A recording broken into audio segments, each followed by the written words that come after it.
Hey, what's up, Tamers? It's Dev from DevsUtopia here, and I just got my invite to Nationals by coming in first place at Jester's Gallery Store Championship with Crossheart, of no less. And to be honest, I'm gonna let you guys know this right now. Crossheart is the gatekeeper, and Crossheart has a very specific way it needs to be built and played. So there's not going to be a lot of different like ratios and like that until like the later end of my video where it's like level fives option cards and tamers and everything. So you're going to see like the most usual like low end, and then the top end and everything is going to be where you see the bigger differences. But anyway, let's get started. So when it comes to our DigiEggs, Digitama, we got to run 4 Pikmin. There is not any other cross hearts, DigiEggs, and everything that have cross hearts and traits. There is an older Pikmin, doesn't have cross heart, can't use it. So we are stuck at 4, but that's completely fine. And then when it comes to rookies, we run 4 Sparrowmon. Comes in handy for early game pressure. That 5,000, throughout the entire all turns, 5,000 DP because of another Tamer or Crossheart or Digimon Crossheart comes in clutch, especially when it comes to dealing with blockers, because a lot of people use the 1 to Digivolve blockers that usually have 5,000 DP. And we got 4 Starmon, obvious reasons, has Crossheart, has save. Then we have the important level 3 Shoutmon, has Rush as the inheritable. That's why we have to use this one, and it's a good searcher. When it comes to our level 4s, we got 4 Darulumon, MVP when it comes to getting rid of Darulus, anything that says you can't reduce play cost and everything, as well as just making sure that you can swing over bigger bodies.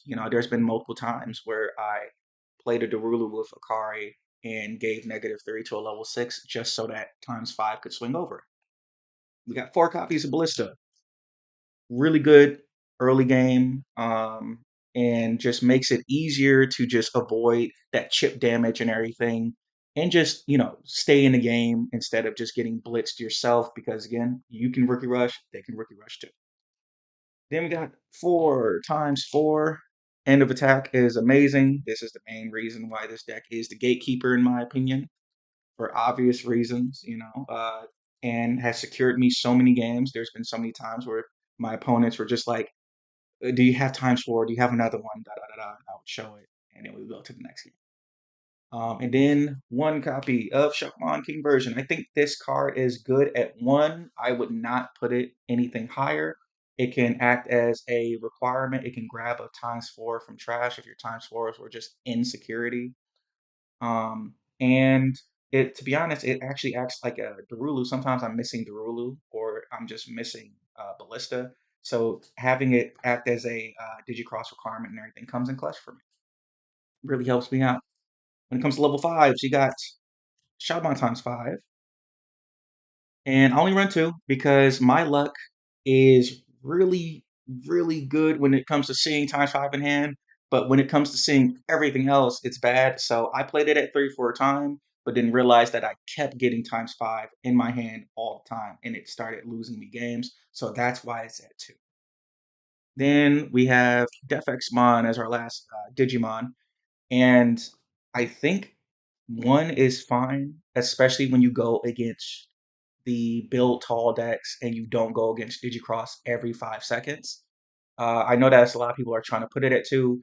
To be honest and everything, it's one of those things of like, I don't think you need 2 just to play the deck. If you only have 1, you can make it work. I made it work, so just take that for a grain of salt. And then when it comes to our option cards, we got 2 Crimson Blades. And Crimson Blaze is the MVP because DefX gets countered by Solar, Psychmon, this, that, and the other, the cards that you're trying to get rid of. So Crimson Blaze is a option card, and you play an option card. You don't play an option card, you use an option card. So it can bypass Psychmon, it can bypass, Chikuri, and Solar. So because it's an option card and everything, you're not playing it from hand, you're using it. Then we have 2 copies of Sunrise Buster. Because it requires red and yellow, I don't have good luck getting a card. So I keep this at 2. If I were to play it at 3, I would reduce maybe a tamer or 2 and everything, or this, that, and the other. But I think it's good at 2 because this is a rush deck, not a control deck. It can control, but it's not it's not that important. It's like one of those things of you have to focus on beating your opponent down and trying to win the game. Then we got 1 copy of Hero Skies and then 2 copies of Fireball. Fireball comes in clutch because it activates in security, but Hero Skies is really situational, and I found it really useful against security control, but not against everything else. If I just needed to draw 2 and I hit Hero Skies in security, it's like it adds to hand, and I just feel bad because now I got to spend 2 memory. Then for our tamers, we have 4 copies of Akari. Yep, I play 4. Don't be seeing it that much, but I play 4. Um, really comes in clutch and everything for the draw. Don't forget to tap it just to when you play a Xross Heart in general. A lot of newer players I noticed only tap it when they play the Rulumon. Again, it says Cross Heart and its traits when you play a Digimon with Cross Hearts. Same thing goes for Zenjiro. Play 4 copies. I know people are playing 3. I don't really agree with that.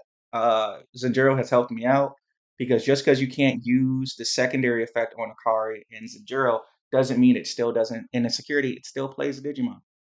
It still plays a Digimon from your sources or from your hand. So there's been a few games, a few friendlies, where they hit a Zenjiro in security, and I played the Blistamon and stopped myself from dying that time.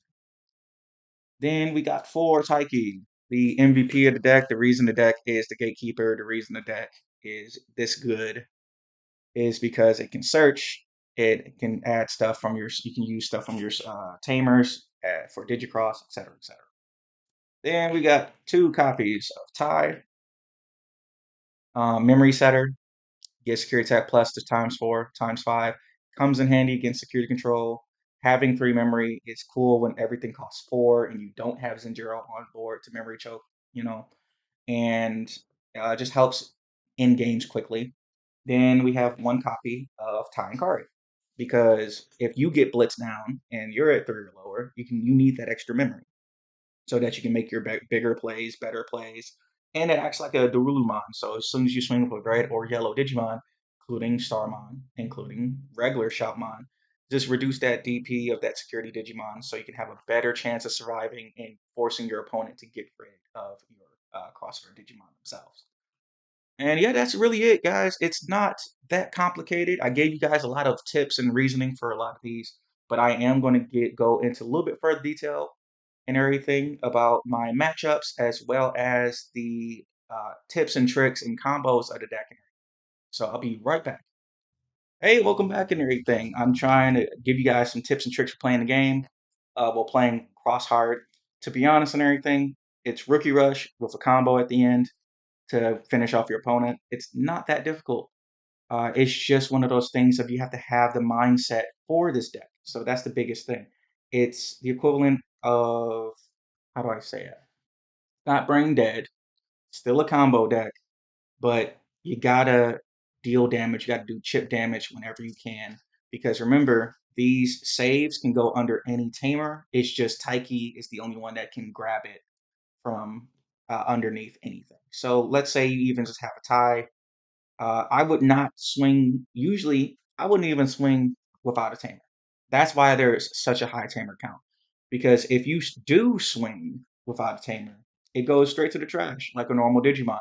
And what if there's more of these materials that you would need in your security? So, biggest tip: if you don't have a tamer, don't swing. Just slow down. Try to do anything else. Try to use your fireballs if you have a red, this, that, and the other. And another tip I can give you is if you have Sunrise Buster at more than 2, sometimes don't Digivolve over Pikmon. If there's just a Pikmon there and you need to use Sunrise Buster, have a red tamer, of course. Like if you can meet the requirement, have a Taiki or a Tai and have Pikmon just count as that yellow source because it counts Digitama too. So, if you do have Sunrise Busters in your hand and you just need to make sure that you can use them, hold back on digivolving into a rookie until the end of your turn, until you're completely done. Because if you need to get something off the board, that comes first, not the draw. Sometimes the draw might help, but depends on what you're going against, of course. So when it comes to Pikmon, by the way, since it's right here, if you have a Digimon that survives in security, this is going to be target number one. It's going to be a rookie that survives security and has a Pikmon because you're going to be able to draw simply by having crosshearts in your traits. They're going to come after it. Any knowledgeable player will be like, I need to get that off the field so he doesn't keep drawing cards. He or she doesn't draw cards every 5 seconds. So I would always protect uh, whatever rookie it is with Ballistamon. Because if this die, it just goes under there. If this dies, I can't draw. Always protect your rookie if it survives security checks and if it is knowledgeable to do so. If they have 2 Digimon and they focus all 2 swings, it's worth it. But make sure that if they want to get rid of it, they got to full commit. They got to waste all of their attacks to attack this instead of your security. And my biggest thing is your luck will determine if Fireball is good for you. Some people find that Hero Disguise is better for them because when they want to draw 2 cards, when they need to draw 2 cards and everything, there's always a level 3 on field. Again, my luck, I see Fireball and Security a lot, so I would prefer the effect to go off. So that's why I only have Hero Skies at 1. The biggest tip I can give you when it comes to against Def X is the equivalent of never have 7 Tamers on field. Hold your Tamers in your hand. Don't just play them willy nilly. Um, because when there's 7 Tamers or 7 Tamers and a mixture of Digimon and Tamers on the field, it's completely free. Make sure that they pay something. Make sure that they have to pop a memory boost or basically pass turn whenever they want to use DefX. If you have a Ballistamon on field, and depending on how much security you're at, if you count your field and it has 7, try to swing your Ballistamon, get rid of it so that they would have to pass their turn or just use way too much memory so that you're not completely screwed. Because the biggest thing is if they have Def X, they're going to play Def X first, get rid of this, and then swing anyway. So when Ballistamon can't block, then just get rid of it. Just make sure it can attack security, attack something. Just make sure that it can possibly die. So that's the really big when it comes against DefX.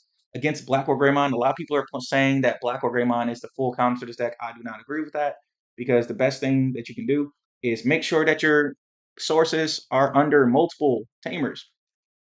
And the best thing that I like to do is make sure that if you have a 4-cost tamer, make sure that most of your sources are under 4-cost tamer because it will force them to get rid of that 4-cost tamer, and then you'll have your Taiki, et cetera, et cetera. But a lot of people will just try to get rid of the Taiki.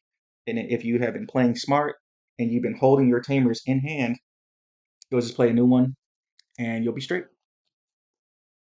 Like I said, not that much. Not that much when it comes to say, but like the tips and tricks, that was really it. Your worst matchup and everything supposedly requires you to think a little bit more and hold your tamers in your hand. Um, King Shoutmon isn't that bad, especially since it counts as Shoutmon. And I know it doesn't have Rush, but you got a times 5 blocker that you can just play for free. And even though it doesn't have Rush, it can at least block something.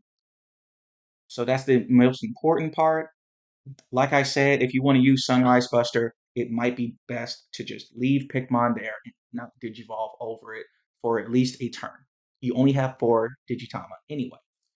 And I really highly suggest Tai and Kari at 1 because it acts as a secondary Darulu, which will allow your times 4s to survive in security, blah, blah, blah, blah, blah. So I hope you guys enjoyed the deck profile, and I hope you guys will just stick around. I hope you like the video, subscribe, and everything. All of that support and everything continues to ensure me that I should keep making content and everything. It's a lot of fun, but I would really appreciate any form of support. And yeah, peace.